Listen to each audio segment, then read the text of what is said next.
여러분 안녕하십니까? 뉴스라이브 문을 엽니다. 정부의 대처로 재활용 쓰레기 대란은 일단 급한 불은 꺼진 모양새입니다.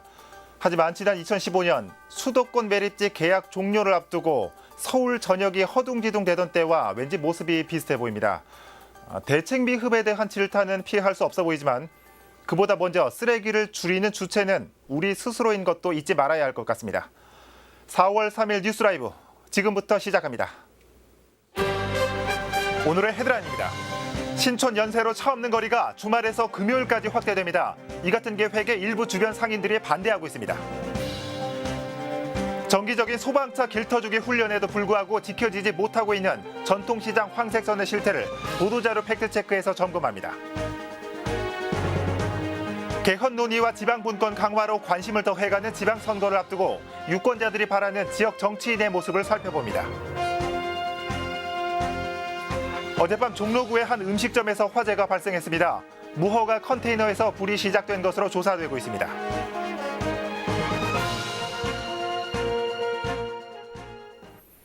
곧 열리는 지방선거만큼이나 최근 가장 뜨거운 이슈는 바로 개헌입니다. 무엇보다 지역에서 관심이 큰 이유는 개헌안에 지방분권 강화가 포함되어 있기 때문입니다. 이런 시대적 흐름에 적합한 지역 정치인들은 어떤 덕목을 갖추어야 할까요? 엄종규 기자가 구로구에서 들어봤습니다. 지방분권 국가를 지향한다. 지방자치단체를 지방정부로 부른다.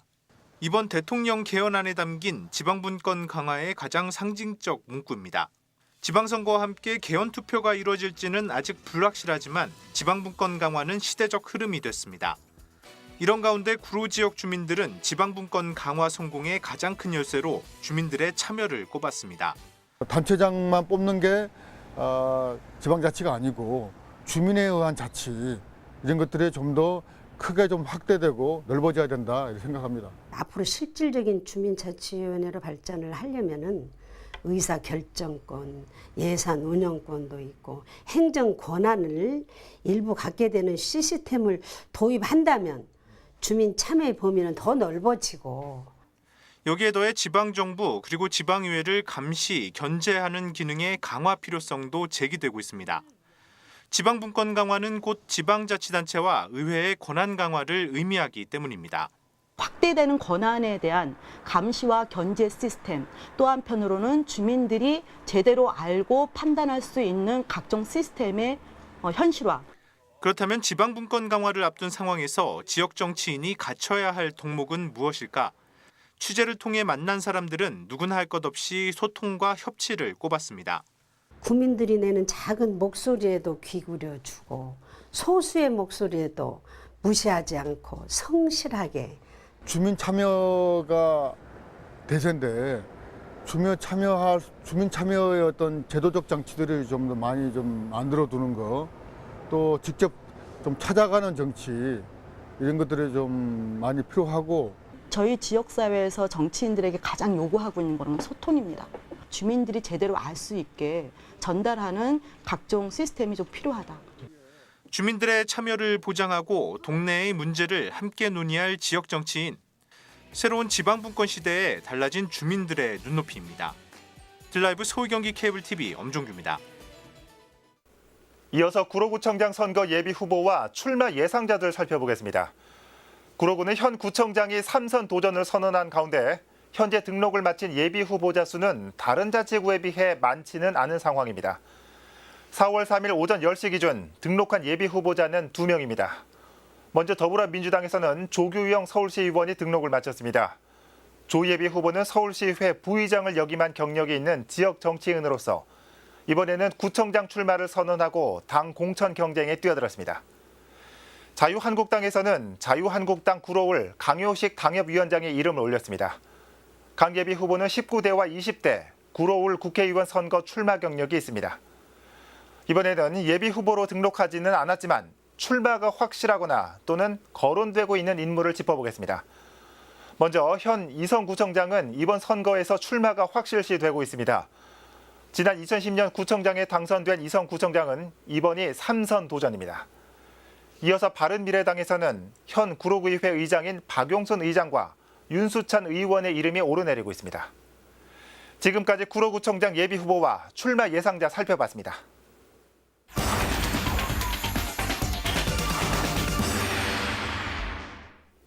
서대문구가 신촌 연세로의 차 없는 거리 운영을 매 주말에서 이제는 금요일까지 확대한다는 계획을 밝혔습니다. 하지만 이런 계획에 일부 상인들이 반대의 목소리를 내고 있습니다. 현장에 나가 있는 취재기자 연결해서 자세한 내용 살펴보도록 하겠습니다. 오신영 기자. 네, 저는 서대문구 신촌 연세로에 나와 있습니다. 네, 먼저 지난달 28일이죠. 이 서대문 경찰서에서 차 없는 거리 확대에 대한 교통시설 심의를 열었죠. 어떤 얘기들이 나왔습니까? 네, 지난주 서대문 경찰서에서 연세로 금요일 차 없는 거리 확대 실시에 대한 교통시설 심의가 열렸습니다. 예. 심의 결과 찬성 9명, 반대 0명, 만장일치로 교통시설 심의에서 통과가 됐습니다. 하지만 교통시설 심의에서 통과가 됐다고 하더라도 바로 금요일부터 차 없는 거리가 확대되는 건 아닌데요.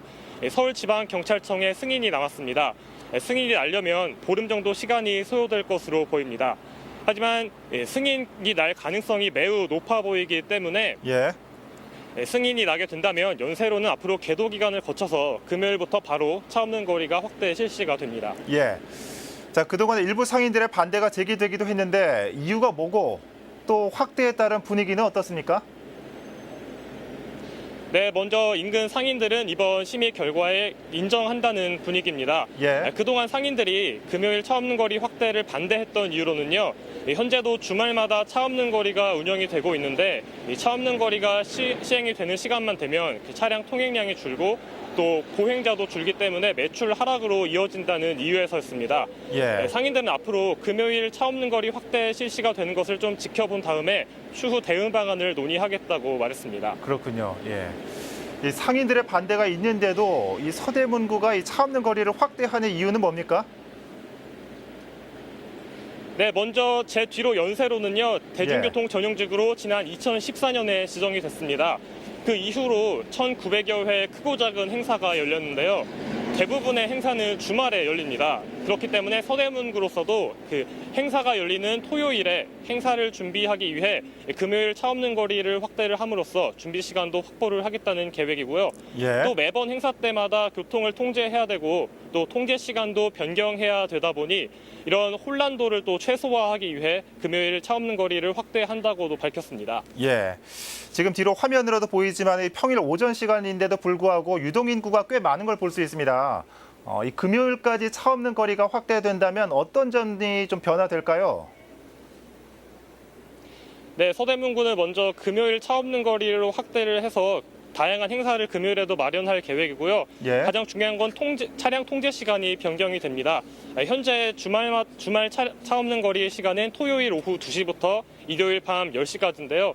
금요일까지 차 없는 거리가 확대가 된다면 금요일 오후 2시부터 일요일 밤 10시까지로 변경이 되는 겁니다. 예. 그리고 현재도 연세로에 그 버스뿐만 아니라 택시들도 통행이 가능합니다. 현재 택시는 자정부터 다음날 새벽 4시까지 통행을 할 수가 있는데 서대문구는 인근 상인들의 의견을 받아서 택시 통행도 밤 11시부터 다음날 새벽 5시까지 1시간씩 늘리는 방향을 현재 추진하고 있습니다. 예. 지금까지 서대문구 신촌 연세로에서 전해드렸습니다. 예. 이 차량 운전자들이 잘 알아둬야 할 것 같습니다. 오신영 기자 수고했습니다. 자, 이 차가 없으면 이 보행자가 많아져서 매출이 늘 거라 생각했는데 꼭 그렇지만은 않은 것 같습니다. 이 차 없는 거리 확대가 추진되고 있는 서대문구 연세로 연결해봤습니다.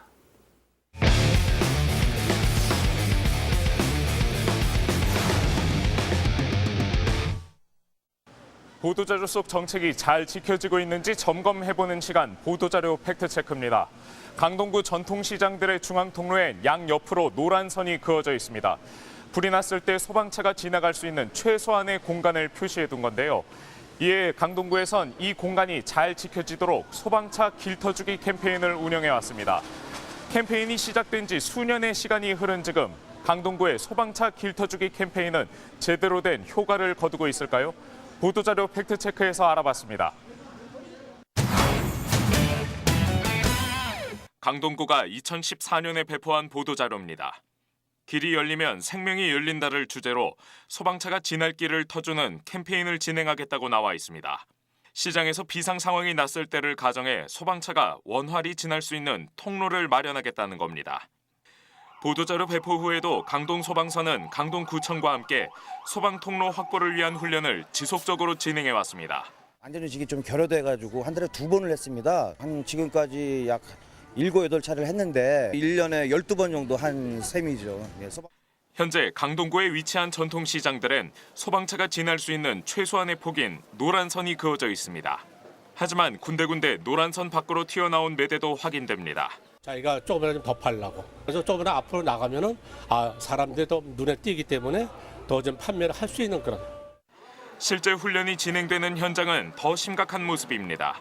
노란선 자체가 소방차가 지날 수 있는 최소한의 폭임에도 선 바깥까지 대놓고 설치한 매대가 허다하기 때문입니다. 노란선을 넘나드는 수많은 매대와 영업에 방해된다며 반발하는 상인들까지 겹쳐 훈련 자체가 제대로 이루어지기 힘든 모습입니다. 가해가 못 움직이게 되니까 크니까 저쪽 지혜가 걸리잖아요. 저번에도 이거 다 지나갔잖아. 그러니까 이거 처리한다고 아까 얘기 말씀드렸잖아요. 일로 꺾으라고 이렇게. 진짜 가지고 저 어디서 미치겠네. 다른 시장의 사정도 별반 다르지 않습니다. 선을 넘은 매대들 때문에 소방차는 훈련 내내 가는 길목마다 발목 잡혔습니다. 소방차가 코앞에 다가오고 나서야 매대가 치워지는 모습을 보면서 시장 상인들도 한숨을 내쉽니다.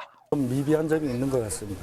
평상시에 이게 잘 안 되는 것 같으니까 그게 문제점이 되는 것 같고.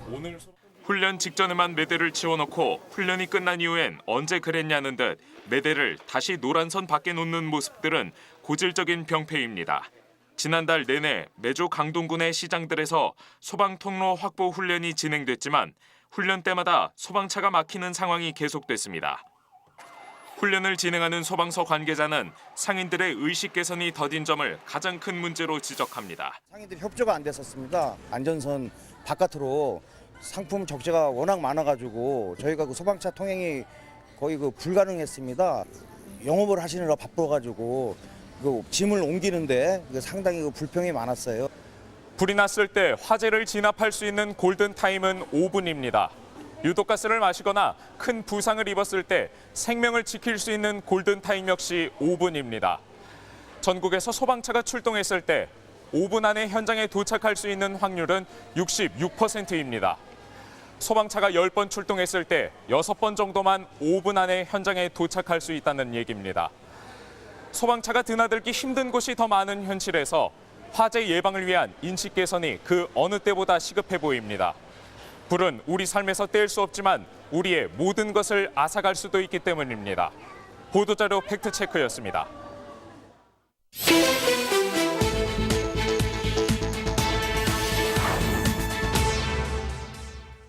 어젯밤 11시쯤 종로구 구기동의 한 음식점에서 불이 났습니다. 이 사고로 구조대원 한모 씨가 경상을 입어 인근 병원으로 이송됐습니다. 소방당국은 무허가로 건축한 컨테이너에서 불이 시작된 것으로 보고 정확한 사고 원인을 조사하고 있습니다. 어제 오전 11시쯤 관악구 봉천동의 한 공사장에서 불이 났습니다. 인명피해는 없었지만 부직포 가림막과 재활용 분리대가 소실돼 소방서 추산 55만 원의 재산 피해가 발생했습니다. 소방당국은 용접 작업 중 불티가 가림막에 떨어져 불이 시작된 것으로 보고 있습니다. 어젯밤 11시 30분쯤 강남구 청담동의 한 공사장에서 불이 났습니다. 인명피해는 없었지만 라디에이터와 작업 도구 등이 불에 타 소방서 추산 42만 원의 재산 피해가 발생했습니다. 소방당국은 공사장 지하 1층에 설치된 분전반에서 불이 시작된 것으로 보고 있습니다. 뉴스라이브 사건 사고였습니다.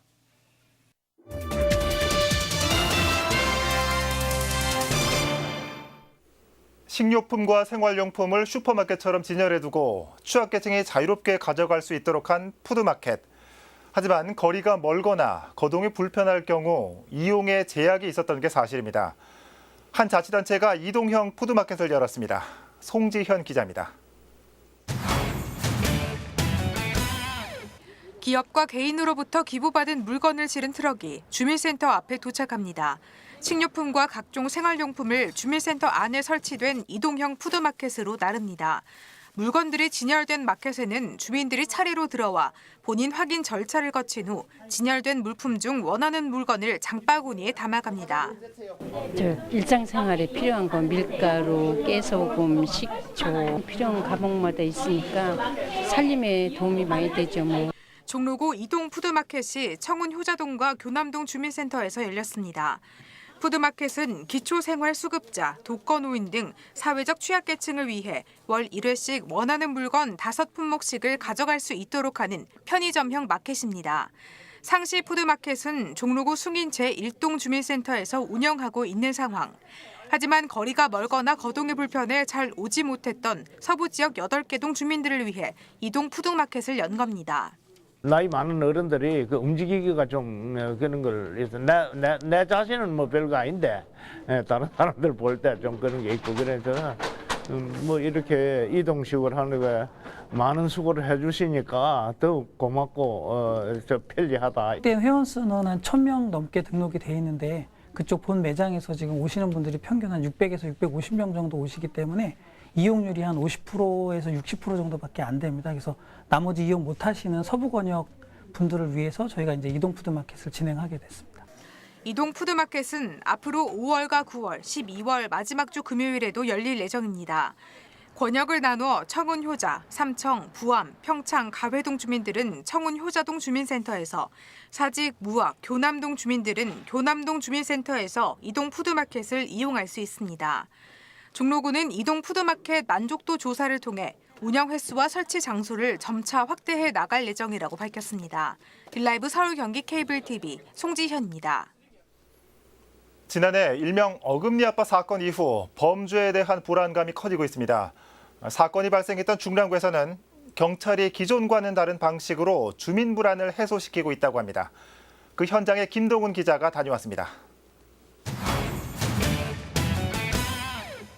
지구대 경찰관과 형사, 교통경찰과 여성청소년계 경찰관들이 뭉쳤습니다. 평소 주민생활과 가장 밀접한 업무를 수행하는 경찰들로 일명 보듬이 안심 순찰대로 나선 것입니다. 순찰을 하는 동시에 주민 접촉을 넓혀 불안 요소를 직접 점검하는 것이 이들의 역할입니다. 무슨 일 있으면 무통화로 바로 하면 112 바로 연결이 되거든요. 저희가 늦어도 5분 내에 도착하니까. 순찰 엽서를 경찰관과 주민이 주고받습니다. 일명 동네방네 순찰로 동네 4곳을 방문해 4명의 주민을 만나는 것이 경찰의 임무. 주민들의 고충을 직접 듣는 동시에 엽서형 순찰 카드를 활용해 주민의 의견을 지속적으로 수렴할 수 있도록 했습니다. 너무 기동력이 있어서 제가 밤에 일을 하면서도 좀 안심이 되고 이렇게 또 설문조사까지 해주시니까 저로서는 너무 안심이 되는 거예요. 주민들 속으로 좀 들어가 보자. 그래서 우리 주민들이 경찰관들에 대한 경찰 업무에 대한 다소 좀 이게 기존의 어떤 조금 불편한 부분, 좀 다가가지 못했던 부분들을 우리가 좀 기본적으로 빨리 찾아내서 우리 주민들하고 좀 더 가까워질 수 있는 그런 분위기를 좀 조성하는데 아마 별것 아닌 순찰 활동의 일부지만 진심을 담은 경찰의 발걸음에 주민들의 체감 안전도는 높아지고 있습니다. 딜라이브 서울 경기 케이블 TV 김동훈입니다. 성북문화재단이 제주 4.3 사건 70주년을 기념해 특별 영화전을 개최합니다. 제주를 넘어 4.3 영화 특별전은 6일부터 8일까지 아리랑 시내센터에서 열립니다. 김경률 감독의 끝나지 않은 세월과 이뭉순 감독의 비념 등 4.3 사건을 다룬 영화와 다큐멘터리 9편이 무료로 상영됩니다. 영화 상영 뒤에는 감독과 역사학자들이 함께하는 관객과의 대화 시간이 마련될 예정입니다. 자세한 상영 일자는 아리랑 시내센터 홈페이지를 통해 확인할 수 있습니다. 노원구가 미니 태양광 설치에 대한 보조금 지원을 강화하기로 하고 신청자를 모집합니다. 구는 올해 미니 태양광 보조금 지원 예산을 지난해보다 3배 늘어난 1억 5천만 원을 편성했다고 밝혔습니다. 이에 따라 미니 태양광 설치를 원하는 주민은 최대 9만 6천 원에 설치할 수 있게 됐습니다. 260와트급 미니 태양광은 월 25kW의 전기를 생산하는데 이는 양문형 냉장고 1달, 그리고 여름철 에어컨을 매일 1시간 동안 가동할 수 있는 전기량입니다. 강남구 삼성일동 주민센터 1층 광장에서 아나바다 알뜰장터가 개최됐습니다. 직능단체 회원과 주민들을 대상으로 모은 의류와 신발, 가방 등의 재활용 물품을 사고 파는 알뜰장터는 지난달 30일 삼성일동 지역발전협의회가 마련했습니다. 행사 당일에는 직능단체에서 특별히 기증한 물품과 가수 겸 영화배우인 수지가 기증한 청바지 4점이 경매로 판매됐습니다. 알뜰장터 운영으로 생긴 기부 물품의 수익금 전부와 주민참여 수익금 일부는 어려운 이웃을 돕기 위한 성금으로 사용될 예정입니다. 중구가 2018 일자리 창출 종합계획을 확정하고 이달부터 본격적으로 추진합니다. 국비와 시비를 포함해 총 273억 원의 예산이 투입되는 이번 계획은 맞춤형 교육을 통한 장기적 일자리와 서민 생활 안정을 위한 공공 일자리 등 총 2만 5천여 개를 마련한다는 내용입니다. 봉제와 인쇄, 의료, 관광 등 지역 특화 산업을 최대한 활용하는 방식으로 규제 완화와 행정 지원을 통해 청년과 경력 단절 여성 등에게 취업 지원 기반을 마련합니다. 또한 저소득층 공공 일자리의 질을 높이고 다양화한다는 계획도 포함됩니다. 서대문구가 행복 타임머신 사업을 추진합니다. 지난 2015년부터 시작된 행복 타임머신은 어르신들의 초상화와 사진, 영상 등을 제작해 현재를 추억할 수 있도록 돕는 사업입니다. 올해는 캐리커처 그려드리기와 추억의 액자 만들기가 처음으로 추진됩니다. 서대문구에 거주하는 65세 이상 어르신이면 참여 가능한 행복 타임머신은 가까운 동주민센터나 구청 어르신복지과로 신청하면 됩니다.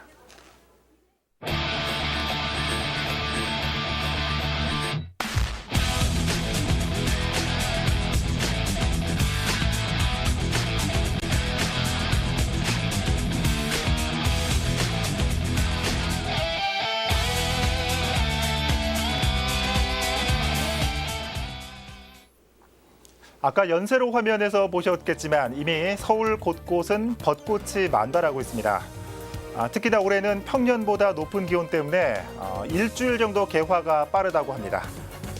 내일과 모레는 비가 내릴 전망입니다. 비가 그친 주말께 벚꽃 나들이 계획하시는 것도 좋을 것 같습니다. 뉴스라이브 마칩니다. 시청해 주셔서 고맙습니다.